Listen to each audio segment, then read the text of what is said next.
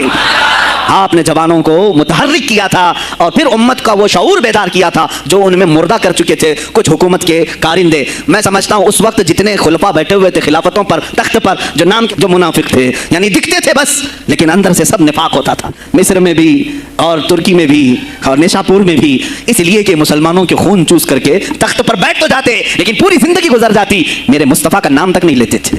ان کو بٹھاتے تھے مسلمان. آج آپ بھی تو یہی کر رہے ہیں، یہی کر رہے ہیں. ہم اپنا اپنا سمجھ کر کے جن کو اوپر تک بٹھاتے ہیں، پوری زندگی چھان مار کر کے دیکھ لو کبھی یہ نظام قرآن کی کبھی بات کیا ہے؟ کبھی میرے مصطفیٰ پر آنے والی آنچ کے لیے کھڑا ہوا ہے؟ کوئی نہیں کھڑا ہونے والا ہے. ان کے سفید کرتے اور ان کے سفید پاجامے سب کفن بن کر رہ جائیں گے اور کچھ بھی نہیں ہوگا. عزیزان گرامی وقار، آپ کو سرکار بغداد رضی اللہ تعالیٰ عنہ کی تحریک میں بتاؤں. ترکی سے نکلنے والی خلافت عثمانیہ یہ غوث اعظم کی پیدا کی ہوئی تحریک تھی. اتنا ہی نہیں، آپ کے آخری زمانے میں سرکار خواجہ غریب نواز معین الدین چشتی رضی اللہ تعالیٰ عنہ کی ملاقات بغداد میں ہوئی. معین الدین اجمیری رضی اللہ تعالیٰ عنہ کی ملاقات ہوئی. تاریخ دان نے لکھا، آج میں نے پہلی مرتبہ اس کو پڑھا اور آپ کے سامنے پہلی بار بتا رہا ہوں. سرکار بغداد اور حضرت خواجہ غریب نواز کی ملاقات کے بارے میں بہت سارے باتیں چلتی ہیں کتابوں میں بھی، میں نے اپنے مرشد سے بھی پوچھا تھا. بہرحال ایک تاریخی ایک کتاب سے مجھے آج یہ بات ملی کہ سلطان الاولیاء غوث پاک نے حضرت خواجہ غریب نواز کو کیا وصیت کی تھی، کیا کہہ کر کے بھیجا تھا. ان کے پاس غوث پاک نے، غریب نواز نے بہت ساری انعامات، اوراد، وظائف، طرق، اجازات سب حاصل کیے، لیکن ہندوستان جب آئے کیا کیا انہوں نے؟ یہ بھی بتایا گیا کہ غوث پاک کی یہ تحریک تھی. کیا؟ سلطان الہند سرکار غریب نواز نے شہاب الدین غوری کو بلا کر کے ہندوستان میں پرچم اسلام لہرانے کا حکم دیا تھا. یہ تحریک بھی سرکار غریب نواز نے لائی تھی بغداد کے ولی کامل سے. تم کیا سمجھتے ہو یہ اولیاء خالی مسلح لے کر کے گھومتے تھے؟ یہ اولیاء اکرام صرف گدی نشین تھے؟ نہیں میرے عزیزو، یہ حکومت وقت کو آنکھ میں آنکھیں ڈال کر بات کرتے تھے اور پھر نظام مصطفیٰ کی بات للکار کر کے کرتے تھے. آج کے زمانے میں کچھ لوگوں نے اولیاء کو ایسا پیش کیا ہے جیسے وہ درویش ہے، بس جنگل میں رہتے تھے اور کچھ نہیں. نہیں میرے عزیزو، وہ اللہ کے شیر تھے، اللہ کے شیر تھے. اسی لیے تو اقبال نے کہا ہے اللہ کے شیروں کو آتی نہیں ربائی. وہ کبھی لومڑی پن کا انہوں نے اپنے آپ میں اظہار ہی نہیں کیا کہ نہیں یہ بھی چلے گا وہ بھی چلے گا، کبھی نہیں. وہ گرجتے تھے اپنے تخت پر، اپنی خانقاہوں پر. لیکن خلیفہ مستنجد باللہ، ابو المظفر اس کو کہتے ہیں، بغداد کا وہ خلیفہ، عباسی خلیفہ، بڑا طاقتور، اور اسی کے زمانے میں غوث پاک ہیں. ایک فارس سے آنے والے اجمی عبد القادر، شیخ عبد القادر، جب بغداد کی جامع مسجد میں بیان کر رہے ہوں، در و دیوار ہل رہے ہیں. وہ اپنے خلافت کے دربار میں بیٹھا ہے خلیفہ. اچانک بہت زور کی آواز آئی، پورے محل میں گونج گئی. پوچھا یہ آواز کیسی بغداد میں؟ لوگوں نے معلوم کر کے بتایا کہ شیخ عبد القادر جیلانی نے چھینک ماری، ان کے مریدوں نے صرف جواب دیا ہے. ان کو چھینک آئی تھی، جواب میں لوگوں نے یرحمک اللہ کہا، وہ خلیفہ وقت کے محل تک پہنچ گئی آواز. تو اس نے کہا یہ تو پورا ہلا دینے کی بات ہے. ایک بات یاد رکھو میرے عزیزو، آواز ہو سکتا ہے تمہاری مسجد سے باہر جائے نہ جائے، تمہاری آواز کا دار و مدار تمہارے گلے پر نہیں ہے. ایک بار تم پکارو گے، پہنچانا میرے مولا کا کام ہے. اب ہماری آواز کہاں کہاں تک پہنچتی ہے، کس کے ٹائر پھٹتے ہیں، یہ سب بات کی بات ہے. تم پکار کر کے تو دیکھو اللہ رب العزت کے نام پر. عزیزان گرامی وقار، مستنجد باللہ آیا اور وہی کیا جو ہر عیاش کرتا ہے. ظاہر سی بات ہے مولوی صاحب کچھ لے دے کے چھوڑ دو، جان بخش دو، جاؤ کہیں بیٹھو آپ اللہ اللہ کرو. کہاں یہ حکومت سیاست کی باتوں میں آپ آ گئے؟ چند دنوں پہلے میں نے بھی سیاست کی بات کی تو مجھے بھی ایک مشورہ ایسا آیا کہ آپ کو انٹرسٹ ہے ایم پی بننے کا، ایم ایل اے بننے کا. میں نے کہا مجھے انٹرسٹ تو نہیں ہے لیکن کرسی صاف کرنے کا انٹرسٹ بہت ہے، اس پر جو کچرا ہے اس کو صاف کرنے کا انٹرسٹ بہت ہے. انشاءاللہ العزیز وقت آئے گا وہ صاف ہوں گی بھی. عزیزان گرامی، مستنجد باللہ 10 اشرفیوں کی تھیلیاں لے کر سننے کی غوث پاک کے دربار میں آئے. آپ مریدین کے ساتھ بیٹھے، ارے وہ حال و قال کی مجلسیں ہیں. مستنجد باللہ آیا غوث پاک کی بارگاہ میں، کہا کہ حضور آپ قبول کر لیں، نذرانہ ہے. آپ نے کہا تو رکھ لے اپنا نذرانہ، تو اپنے پاس رکھ لے. کہا کہ ہدیہ قبول کرنا سنت ہے، آپ سنت کے خلاف کرتے ہیں. غوث پاک نے کہا اللہ ایک تھیلی لیا اور اپنے بغل میں دبا کر کے اس کو نچوڑنا شروع کیا تو اس سے خون ٹپکنا لگا. خون اتنا ٹپکنے لگا تو حاضرین مجلس دم بخود رہ گئے. خلیفہ مستنجد باللہ بھی دیکھ رہا تھا. غوث پاک نے فرمایا ابھی تو یہ ایک تھیلی ہے، میں 10 کو نچوڑوں گا تو یہ خون تیرے دربار تک پہنچ جائے گا، تیرے دربار تک پہنچ جائے گا۔ تو مجھے وہ اشرفیاں دینے آیا ہے جو تو نے غریبوں کے مال کو چوس کر کے حاصل کیا، تو مجھے خریدنے کے لیے آیا ہے۔ اگر مجھے تیرے خاندان کی حرمت کا خیال نہ ہوتا تو میں آج پورے بغداد کی نالیوں میں اسی کا خون بہاتا۔ خلیفہ مستنجد باللہ بے ہوش ہو گیا، اور اس کے بعد جب ہوش آیا اس نے توبہ کیا اور آپ کے ہاتھ پر بیعت بھی کیا۔ اب اس کے بعد وہ خلیفہ ایسا پاک ہوا، نظر غوث جو پڑھی۔ اب اس کے بعد دربار خلافت کے حالات کیا ہو گئے سنیں یار، میں آج سیاست پر بات کر رہا ہوں۔ اب خلیفہ مستنجد باللہ کا دل جب صاف ہوا، 8 دن کے بعد وہ حاضر آیا، کہا سلطان الاولیاء اے شیخ عبد القادر جیلانی آپ حکم فرمائیں کہاں کس طرح کا گورنر رکھنا چاہیے، گورنر کس طرح کا ہونا چاہیے آپ دیں۔ غوث پاک نے اپنے خلفاء کو حکم دیا کہ لسٹ بنائی جائے، اسلامی سلطنت میں گورنر کون ہوگا، لسٹ بنی، کہا وہ ہوگا جس کی تہجد قضا نہیں ہوتی، وہ گورنری پر آئے گا جو سنت رسول کو ہلکا نہیں سمجھتا ہوگا، وہ گورنری پر آئے گا جس کی نمازیں کوئی قضا باقی نہ رہی ہوں، اس لیے کہ جو اللہ کا قرضہ باقی رکھے گا وہ لوگوں کا بھی مال کھا جائے گا۔ آپ نے لکھایا نام، خلیفہ مستنجد باللہ نے آپ کے اشارے پر گورنر پورے تبدیل کر دیے۔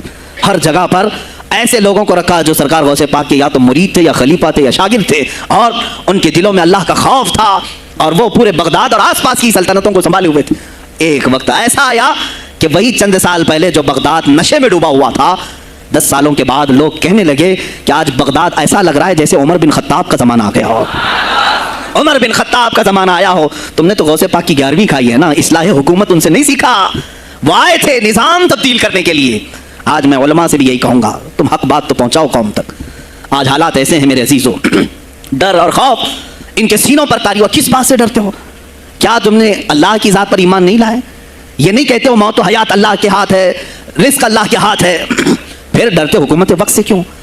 مجھے ابھی چند دنوں پہلے ایک میسج یہ بھی آیا تھا کہ حضرت آپ تو پاکستان کے علامہ خادم حسین کی تعزیت پر بیان کر رہے ہو، آپ دیکھ نہیں رہے یہاں کا ماحول کیسا ہے۔ عزیزان گرامی، اس دن مجھے افسوس اس بات پر ہوا، سوال پر، ہائے افسوس، اس قدر تمہارے ضمیر مردہ ہو گئے، اس قدر تم بزدل ہو گئے، لاکھوں لوگوں کے دلوں میں شمع عشق مصطفیٰ جگانے والے پر تمہاری زبان بند ہے، تمہاری زبان بند ہے۔ میں نے صرف ایک جملہ کہا، کوئی فرق نہیں پڑتا، میں اس ملک میں رہ رہا ہوں جہاں کا پرائم منسٹر ایک سور خبیث فرانس کے صدر کے لیے ٹویٹ کر سکتا ہے، تو میں پڑوسی ملک کی کسی عاشق رسول کی تعزیت کیوں نہیں کر سکتا؟ کیوں نہیں تعزیت کر سکتا؟ اگر ہندوستان کی تخت پر بیٹھنے والے کو فرانس کے صدر سے کوئی دلی عشق ہے، محبت ہے، تم اس کی معشوقہ ہو یا محبوبہ ہو، مجھے فرق نہیں پڑتا، لیکن اتنا ضرور ہے عاشق رسول مشرق میں ہو، شمال میں ہو، جنوب میں ہو، مغرب میں ہو، جب اس کی روح جائے گی تو ہماری بھی روح تڑپے گی۔ ہماری ڈور بندھی ہوئی ہے مدینۃ الرسول سے۔ میرے آقا صلی اللہ علیہ وسلم کی جو بات کرے گا وہ پھر کسی بھی ملک کا باشندہ ہو۔ تم کہتے ہو تعزیت کے لیے، ارے میرے عزیز، اگر میں سامنے ہوتا تو اس کے قدموں کی خاک میں اپنے امامے پر رکھتا۔